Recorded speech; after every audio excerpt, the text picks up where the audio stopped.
할렐루야. 우리 하나님이 저와 여러분에게 복 주시고 은혜 주시는 복된 주일, 은혜의 한 주간 되시기를 먼저 주님의 이름으로 간절히 축원드립니다. 보석상에 가면 볼 수 있는 다양한 보석 가운데 진주가 있습니다. 그런데 진주는요, 2000년 전 로마 시대에 가장 값진 보석이었습니다. 다른 보석과 다르게 진주가 더욱 가치 있는 이유는요, 땅에서 캐는 보석이 아니라 바다에 살아있는 조개 속에서 만들어졌기 때문입니다. 진주는 조개 속으로 모래가 들어가면은 이 시간이 흘러 바로 진주가 된 것입니다. 그런데 조개 속에 들어간 모래가 모두가 다 진주가 되는 것은 아닙니다. 모래가 이 조개 몸속으로 들어오면요, 조개는 본능적으로 두 종류의 반응을 하게 됩니다. 하나는 몸속에 들어온 이 모래를 무시합니다. 하지만 모래 때문에 조개 몸에 상처가 나게 되고요, 병들어 결국은 이 조개가 죽게 되는 것입니다. 반면 몸속에 들어온 이 모래와 싸우는 조개도 있습니다. 아파서 눈물을 흘리듯 조개도 낙하라는 이 액체를 흘려보냅니다. 이렇게 오랜 시간을 지속하면서 만들어진 것이 바로 진주인 것입니다. 그래서 로마 시대에는요, 이 진주를 보면서 얼어붙은 눈물이라고 그렇게 부르기도 했습니다. 이처럼 진주는 시련의 보석을 의미하는 것입니다. 우리 인생에도요, 모두에게 시련이 찾아올 때가 있습니다. 그런데 찾아온 시련과 시험을 피할 수 없다면요, 반드시 우리는 이겨내고 성숙해져야 하는 것입니다. 성도는 시련을 통해서 새로운 삶을 창조하시는 그 하나님의 자녀이기 때문입니다. 여러분, 오늘 여러분에게 어떤 시련과 고난이 찾았다면요, 좌절과 실패가 아닌 성숙과 승리를 이루는 저와 여러분 되시기를 먼저 주님의 이름으로 간절히 축원드립니다. 오늘 본문도요, 우리 삶에 시련과 시험이 찾아왔을 때에 물러나지 않고 끝까지 이겨내며 생명의 면류관을 받으라고 성경은 우리에게 말씀하고 계십니다. 오늘 성경의 기자 야고보는요, 예수님의 동생입니다. 예수님의 부활을 경험하며 예수님의 그 자녀가 되었습니다.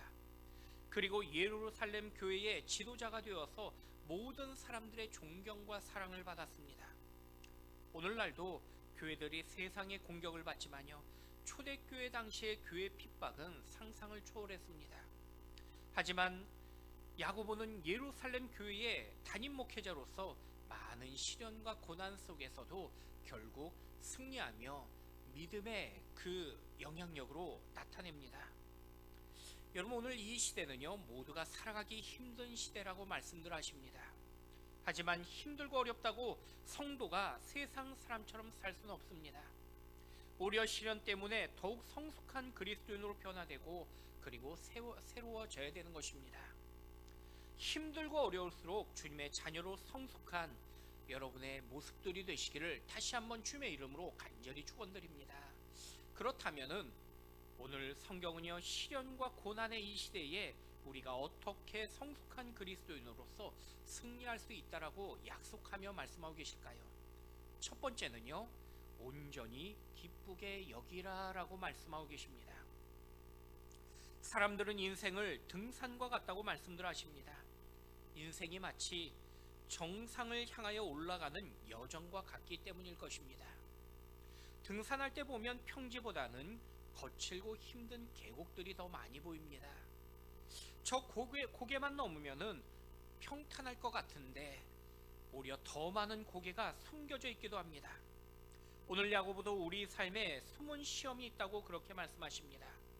그런데 우리말이나 원문에는요, 시험이라는 단어를 사용하고 있지만은 사실 문맥과 상황에 따라서 그 의미가 조금씩 달라진 걸 보게 됩니다. 먼저 2절부터 12절에 등장하는 시험은 어떤 테스트나 훈련을 의미하는 것입니다. 외부에서 찾아오는 역경과 고난을 뜻한 것입니다. 제가 군대에 있을 때 이 짝대기 하나였던 2등병에서 2개인 1병으로 이 진급할 때에 진급 시험이라는 걸 봤습니다. 군인들이 모두가 진급되는 것 같은데 바로 저희 옆중대 한 친구는요, 짝대기 3개인 상병에서 병장인 이 4개로 진급할 때에 무려 시험을 3번이나 떨어졌습니다. 그래가지고 상병 생활을 3개월 더 했던 그런 친구도 있었습니다. 여러분, 우리가 세상에서 시험을 보고 훈련할 때는요, 사실 그 마음이 힘들고 고통스럽습니다. 하지만 통과하면은 지난 고통을 다 잊어버리게 됩니다.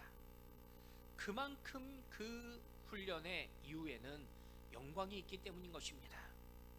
이처럼 훈련의 시험은 하나님께서 우리를 망하게 하는 목적이 아니라 우리의 자격과 능력을 향상시키기 위하여 주시는 훈련이라는 것입니다. 그런데 그것을 오늘 본문은 시험이라고 그렇게 말씀하십니다. 그리고 13절부터 18절까지 등장하는 또 다른 시험이 등장합니다. 같은 시험이라는 단어이지만은 정확하게 사실 그 의미는요, 유혹이라는 그런 의미에 더 가깝습니다. 내적인 욕망으로 인간의 죄와 연결되는 그런 단어입니다. 하나님이 주신 것이 아니라 마귀가 인간을 파멸로 만들기 위해 주는 것입니다. 마치 에덴 동산에 아담과 하와에게 주었던 그 시험과 같은 것입니다. 유혹은요, 불신자뿐 아니라 하나님의 자녀에게도 마귀는 유혹하는 것입니다. 하지만 우리는 하나님의 훈련인 시험은 받지만은 마귀의 유혹은 우리는 받지 않을 것이라고 그렇게 생각할 때가 많이 있습니다. 믿음 없는 사람이나 마귀의 유혹을 받는 것이라고 여길 때가 있습니다. 하지만 성령 충만했던 성도도요, 마귀의 유혹으로 공격받을 수 있다라고 성경은 사실을 말씀하고 계십니다. 그래서 주님은 우리에게 늘 깨어있으라고 말씀하신 것입니다. 그런데 문제는요, 이런 시험이란 단어가 정작 우리의 삶에 찾아왔을 때 무엇이 훈련이고 무엇이 유혹인지가 구별하기가 어렵다는 사실입니다. 예를 들면요, 하나님은 이스라엘 백성을 약속의 땅으로 인도하셨습니다. 그런데 단번에 가나안으로 인도하셨던 것이 아니라 먼저 광야 생활을 그들에게 훈련하게 하시고, 그리고 그들을 이제 축복의 땅으로 이끌어 주시는 그런 하나님의 계획에 계셨습니다. 이 축복의 백성으로 살도록 만들기 위해서 하나님께서 친히 광야로 인도하셨던 것입니다. 하지만 광야에서 이스라엘은요, 원망과 불평만 하다가 모두 죽었다라고 말씀하고 계십니다. 하나님께서 주신 훈련이었지만은 결과는 이스라엘의 파멸에 이르게 되었던 것입니다. 반면에 같은 광야에서 예수님은요, 40일 동안 기도하실 때에 마귀가 찾아와 유혹했던 걸 보게 됩니다. 금식하시는 예수님 앞에 마귀는 돌을 떡으로 만들라고 유혹했고요, 거룩한 성전 꼭대기로 주님을 이끌고 뛰어내리라고 유혹하기도 합니다. 또 자기에게 절하면은 이 천하의 모든 영광과 권세를 주겠다라고 그렇게 유혹하기도 했습니다. 하지만 주님은요, 마귀의 이 모든 유혹의 시험을 이기시고 하나님의 영광을 이루셨다고 성경은 말씀하고 계십니다. 여러분, 이처럼 우리가 이 땅에 살면서 어디서부터 어디까지가 유혹이 되면서 어디부터 어디까지가 또 훈련인지를 우리가 사실 구별하기가 어렵다는 것입니다. 하지만 본문의 야고보는요, 우리에게 시련과 그리고 유혹의 그 구분을 중요하게 우리에게 말씀하며 가르치고 있는 것은 아닙니다. 대신 시험이 오거든 유혹이 오거든 또 내가 어떤 그러한 상황 속에서 지금 내 마음과 그 자세가 더 중요하다라고 말씀하고 계십니다. 내게 찾아온 그 고난과 시련을 내가 이해할 수 없지만은 반드시 하나님의 그 선하신 뜻이 있다라는 그 믿음을 가지고 우리는 그 유혹과 시험을 대해야 된다고 말씀하신 것입니다. 그래서 우리에게 믿음으로 내게 찾아온 이 시험을 향해 절망하고 낙심하는 것이 아니라 우리는 하나님의 그 소망을 가지고 오히려 믿음으로 기대하며 담대해야 된다고 말씀하고 계십니다. 그리고 야고보는요, 시험이 찾아왔을 때 우리에게 이렇게 말씀하며 명령합니다. 우리 2절 말씀 같이 한번 읽어보도록 하겠습니다. 내 형제들아, 너희가 여러 가지 시험을 당하거든 온전히 기쁘게 여기라. 여러분, 똑같은 시련이 찾아와도 어떤 사람은 절망하고 낙심하게 됩니다. 그런데 어떤 사람은요, 낙심치 않고 오히려 그 시험 속에서 흔들리지 않는 그 마음을 가지고 기쁨으로 이겨내기도 하더라는 것입니다. 야고보도 지금 고난과 시련의 그 의미나 어떤 종류인지를 강조하는 것이 아닙니다. 대신 우리에게 주님이 주신 그 지혜 속에서 온전히 기쁨으로 우리에게 믿음으로 승리할 것을 말씀하고 계신 것입니다. 우리에게 찾아온 고난과 시련에 대한 지금의 마음 자세를 우리에게 말씀하고 계신 것입니다. 여러분에게 찾아온 고난이 힘들지만은 여러분 주님의 뜻을 믿고 주님의 그 지혜를 신뢰하신다면은 내가 고난 속에서도 우리는 여전히 기쁨을 잃지 않고 이겨낼 수 있다는 것입니다. 지금 분명 고통스럽지만은 또 힘들지만 주님께서 나와 함께 하시는 그 믿음으로 내가 온전히 기쁨으로 나아간다면요, 그 찾아온 시련은 오히려 축복으로 승화될 수 있다라고 약속하고 말씀하십니다. 여러분, 성경은요 우리 삶의 다양한 상황과 환경에서 또 여러 가지 시험이 찾아올 수 있다라고 말씀하고 계십니다. 하지만 하나님은 우리에게 찾아온 이 여러 가지 시험을 통해서 오히려 하나님의 자녀다운 축복의 삶을 오히려 말씀하고 계십니다. 내 삶에 찾아온 어떤 시련과 시험으로 지금 힘들고 어렵지만은 반드시 이겨내고 승리하는 그 믿음으로 끝까지 온전한 기쁨을 누리며 또 감사의 고백을 넘치게 하는 저와 여러분의 복된 인생들 되시기를 먼저 주님의 이름으로 간절히 축원드립니다. 두 번째는요, 약속의 면류관을 사모하라 라고 말씀하고 계십니다. 여러분, 우리가 힘들고 어려울 때 다른 사람들의 위로는요 분명 힘이 되고 그리고 격려가 됩니다. 그런데 인생을 가만히 보면요, 신기하게 힘이 좋을 때는요 주변에 사람이 가득한 걸 보게 됩니다. 굳이 내게 필요 없는 사람도 나를 찾아오더라는 것입니다. 문제는 정작 내가 힘들고 어려울 때 그 많던 사람들도요 모두 보이지 않을 때가 더 많이 있습니다. 진짜 필요할 때는요 외면한다는 것입니다. 그래서 인생을 살다 보면은 필요할 때는 없고 필요 없을 때는 늘 차고 넘치는 것이 어쩌면 우리 인생이라고 그렇게 말씀들 하십니다. 이런 아이러니 때문에 힘들 때 반드시 찾아오는 것이 고독이란 것입니다. 그런데 외로움에 빠지면요 고독을 느끼고요, 분노는 시간이 지나면서 공포로 변하게 됩니다. 사람이 공포를 느끼면은 불안에 빠지고 어느 순간 나만 혼자라는 착각 속에서 무력감에 빠지게 되는 것입니다. 그러면 반드시 마귀는 혼자뿐이라고 여기는 나를 자기 부정에 빠지게 만듭니다. 친구도 가족도 심지어 하나님도 이제는 나를 버렸다는 생각을 하도록 만드는 것입니다. 여러분, 시험과 유혹을 만났을 때 우리가 가장 쉽게 범하는 죄가 바로 하나님과의 그 관계를 무시하게 되는 것입니다. 눈앞에 문제만 집중하다 보니까 이제는 그 문제 속에 빠져들게 됩니다. 그리고 문제만 집중하는 것입니다. 문제를 해결하실 분이 하나님이라는 것을 그 순간 잊어버리게 됩니다. 그래서 야고보는요, 시련과 유혹 속에서 주님께서 약속하신 그 생명의 면류관을 잊지 말고 나와 함께 하시는 그 주님을 기억하라라고 말씀하고 계십니다. 우리 본문 12절 말씀 같이 한번 읽어보도록 하겠습니다. 시험을 참는 자는 복이 있나니 이는 시련을 견디어낸 자가 자기를 사랑하는 자들에게 약속하신 생명의 면류관을 얻을 것이기 때문이라. 여러분, 특별히 야고보는요 이어 16절 말씀에 보니까 마귀에게 속지 말라라고 말씀하십니다. 언제든지 시련과 유혹이 찾아오면은 마귀에게 우리는 쉽게 속을 수 있기 때문인 것입니다. 한 공영방송에서 3대째 기독교 믿음의 가정을 소개한 방송을 본 적이 있습니다. 그런데 신앙의 미담의 이야기가 아니라 이 무당이 되었던 그러한 이야기였습니다.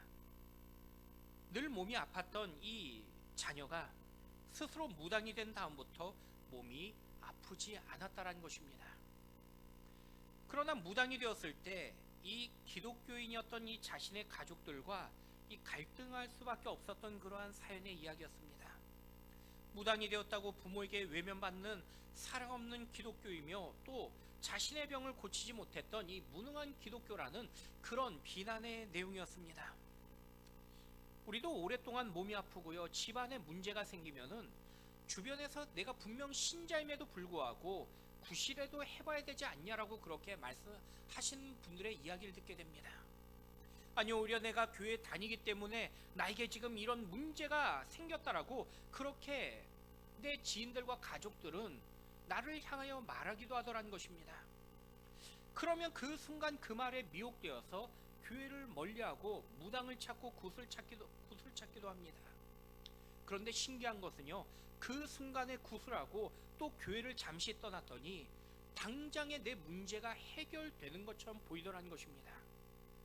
그래서 귀신을 따르고 교회를 떠나는 사람들이 있는 것입니다. 그러나 귀신이 해결한 것 같지만요, 오늘 성경에 귀신이 잠시 나를 속였을 뿐이라고 말씀하고 있는 것입니다. 이런 마귀는요, 잠시 우리에게 만족을 줄 수 있습니다. 하지만 결국은 더 큰 파멸로 우리의 인생을 이루게 만들더라는 것입니다. 마치 마귀의 방법이 이 땅에서 마약과 같은 그러한 그 효과를 보이기 때문입니다. 사람들이 우울하고 힘들어서 마약을 시작했지만은 처음에 조금의 마약으로 힘이 나고 감정이 흥분되어 좋더라고 말합니다. 나중에는 부어 마셔도요, 결국은 그 인생이 나아지지 않고 결국 파멸한 걸 보게 되더라는 것입니다. 마찬가지로 마귀는요, 우리를 속여서 하나님과의 관계를 끊게 만들려고 하는 것입니다. 우리를 무너뜨리기 위해서 하나님과 우리 사이를 이간질하기도 합니다. 여러분, 마귀는요, 지금의 시련을 절대로 하나님으로부터 해결받을 수 없다라고 우리에게 속삭이며 속이기 시작합니다. 하나님을 향한 그 믿음 대신에 자기를 믿고 자기를 붙잡아 보라고 그렇게 우리에게 유혹하는 것입니다. 그러나 마귀에게 붙잡히면은 마귀는 마지막 우리의 인생을 끌고 다니려고 하는 것입니다. 계속 사망으로 이끌고 가는 것입니다. 그래서 시험과 시련이 우리에게 찾아왔을 때 낙심하고 절망한 것이 아니라 하나님을 더욱더 가까이 하며 그리고 하나님을 붙잡아야 되는 것입니다. 우리는 시험 드는 그 순간에 하나님께서 더 이상 내 기도를 듣지 않으신다라고 우리는 그렇게 여길 때가 있습니다. 그래서 예배의 자리, 기도의 자리, 감사의 자리를 떠나가는 것입니다. 하지만 하나님은요, 우리의 시험에서도 결코 우리를 버리지 아니하신다라고 약속하며 말씀하고 계십니다. 우리를 홀로 두지 아니하시고 우리의 시험과 어려움을 통해 여전히 우리가 승리하기를 우리와 함께하며 우리에게 또 힘을 주시고 용기를 주신 것입니다. 여러분, 시련과 시험 속에서 낙심하는 그러한 마음의 순간이 찾아왔다면은 여전히 나를 사랑하시고 또한 생명의 면류관을 우리에게 약속하시는 그 말씀을 붙잡고 온전히 믿음으로 이겨나가시는 저와 여러분 되시기를 우리 주님의 이름으로 간절히 축원드립니다. 저희 딸들이 어릴 때에 거실에 작은 미끄럼틀이 하나 있었습니다. 한 번은 막 걷기 시작했던 그 딸아이가 미끄럼틀의 사다리를 조심스럽게 붙잡고 이 계단을 올라가려고 하는 것입니다. 처음 아이가 사다리에 발을 하나 올렸을 때는 저도 그저 보면서 크게 신경 쓰진 않게 됩니다.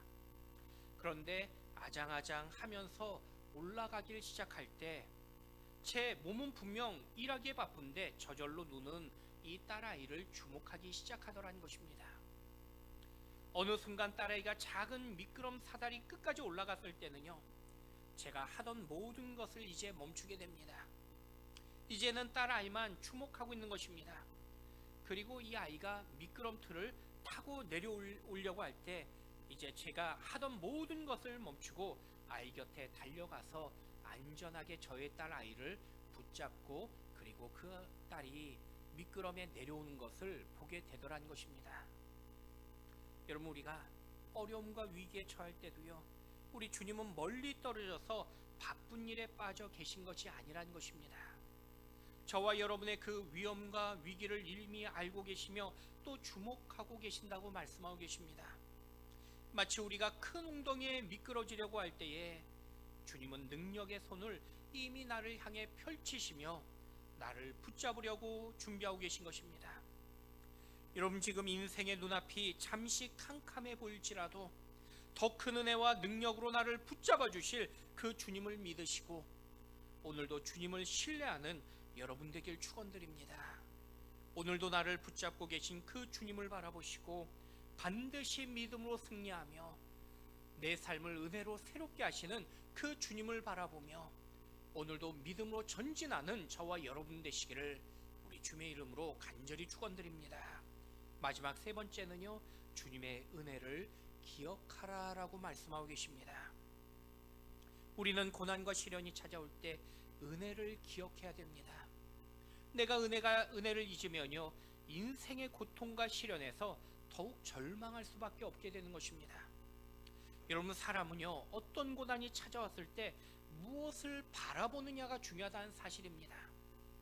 그런데 고통과 시련이 찾아오면은 나도 모르게 그 찾아온 고난에 집중하게 됩니다.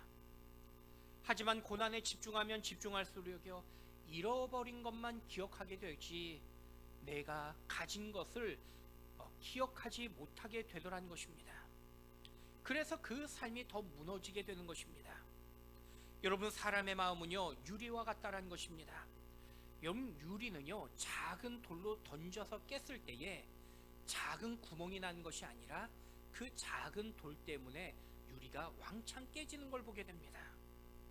이처럼 우리의 마음도 작은 시련과 고난이 찾아오면요, 나도 모르게 그 시련에 집중하면서 우리의 마음이 함께 무너질 때가 있더라는 것입니다. 그래서 야고보는요, 우리에게 시련이 찾아왔을 때 시련보다 하나님의 그 은혜를, 우리에게 주어진 그 은혜를 기억하고 그리고 바라보라라고 말씀하고 계십니다. 우리 17절 말씀 같이 한번 읽어보도록 하겠습니다. 온갖 좋은 은사와 온전한 선물이 다 위로부터 빛들의 아버지께로부터 내려오나니 그는 변함도 없으시고 회전하는 그림자도 없으시느니라. 여러분, 여기서 온갖 좋은 은사와 온전한 선물이란 모두 하나님의 은혜를 상징하는 반복적인 그러한 다른 단어들입니다. 우리는 힘들 때 어려움만 생각하지만요, 잠시 눈을 들어 생각해 보면은 주님은 나에게 문제보다 사실은 더 많은 은사와 은혜를 선물로 주셨다는 것을 우리는 사실 깨닫게 되는 것입니다. 지금 당장은 힘들지만은 오늘까지 내 삶을 풍성하게 만든 그 은혜를 돌아보면서 결국 우리는 감사할 수밖에 없게 되더라는 것입니다.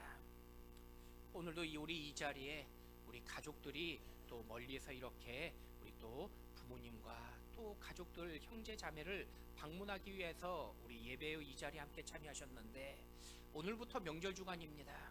모두가 다 기쁨과 또 서로 간의 그러한 가족들, 오랜만에 만난 그 가족들의 그 만남 속에서 모두가 다 들뜨고 좋은 그러한 마음으로 만날 것입니다.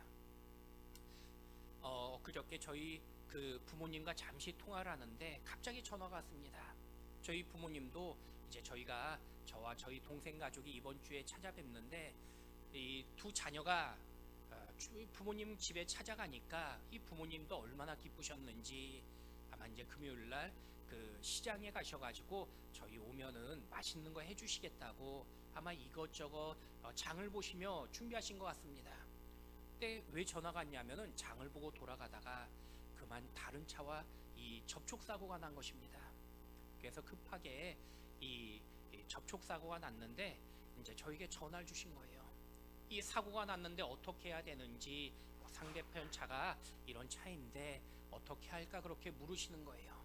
근데 제가 이 상대 차주와 잠깐 이렇게 전화 통화를 하니까 외제차인데 보니까 저희 아버지 차와 아버지의 잘못이죠. 저희 아버지가 이 주차된 차를 이렇게 접촉을 하시더라고요. 문제는 이제 외제차니까 사실 이 비용이 굉장히 많이 들어갈 수 있거든요.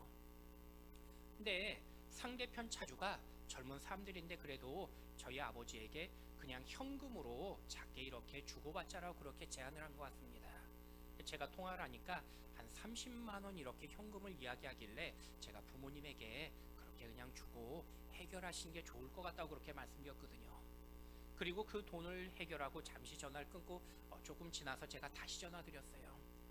저희 부모님이 교통사고 났으니까 어르신들이 막 마음이 이제 그 떨리는 그런 목소리로 전화를 받으시면서 이 새해 첫날 준비하는 이 시간인데, 이 자녀들과 만나는 그 시간, 이 설명절 준비하는 시간이었는데 이렇게 일이 안 된다고, 재수 없다고 막 그런 얘기를 하시는 거예요.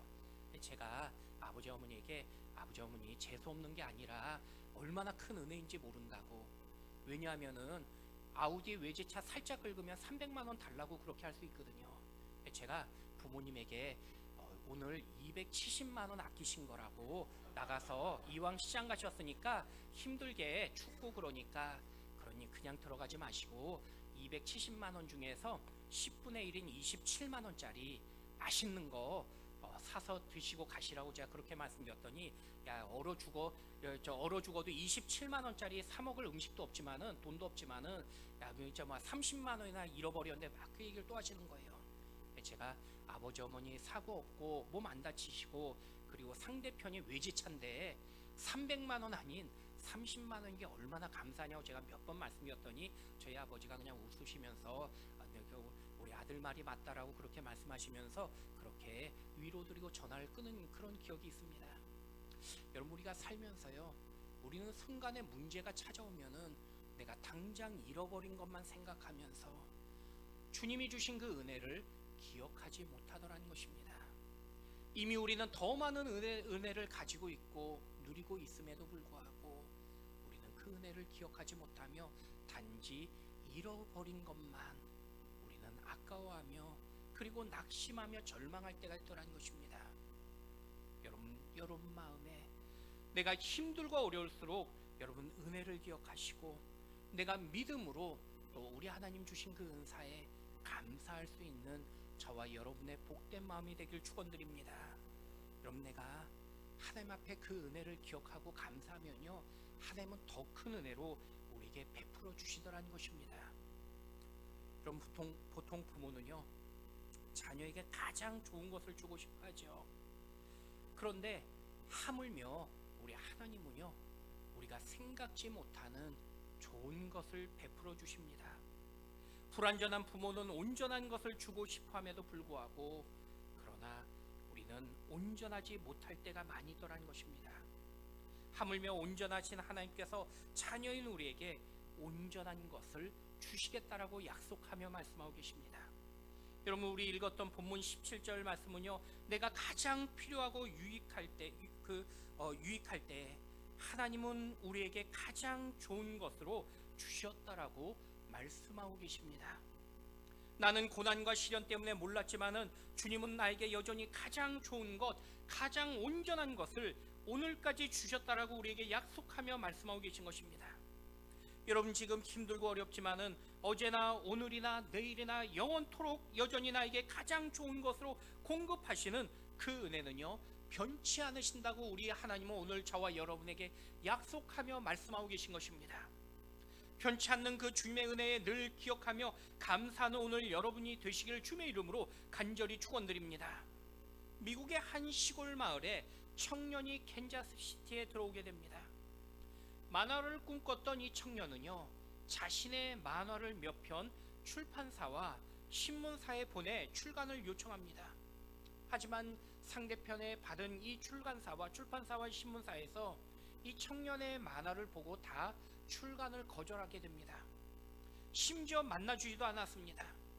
청년은 며칠 동안 공원에서 노숙하다가 주일날이 되어 가까운 교회에 들어가 예배를 드리게 됩니다. 예배 드리는 그 순간 자신의 처지를 생각할 때에 너무나 서글펐습니다. 눈물의 예배를 드립니다. 예배 후에 목사님께서 이 청년을 불러서 그의 사연을 물어봅니다. 청년의 안타까운 사연을 들었더니 목사님은 그럼 취직 때까지 교회 창고에서 잠시 지내면서, 그리고 교회 허드렛 일을 도우면서 함께 교회에 있지 않겠냐라고 그렇게 제안을 합니다. 그러자 청년은요, 교회에서 자신은 그렇게 있는 것을 은혜로 여기고, 그리고 그 청년은 이 창고에 함께 지내게 됩니다. 혼자 외로웠지만요, 쥐들이 함께 있는 것을 보면서, 이 창고에 쥐가 많았는데 이 쥐들을 보면서 오히려 친구라고 그렇게 여기게 됩니다. 그래서 쥐를 친구처럼 여기고 먹이도 주고 대화도 쥐와 하게 됩니다.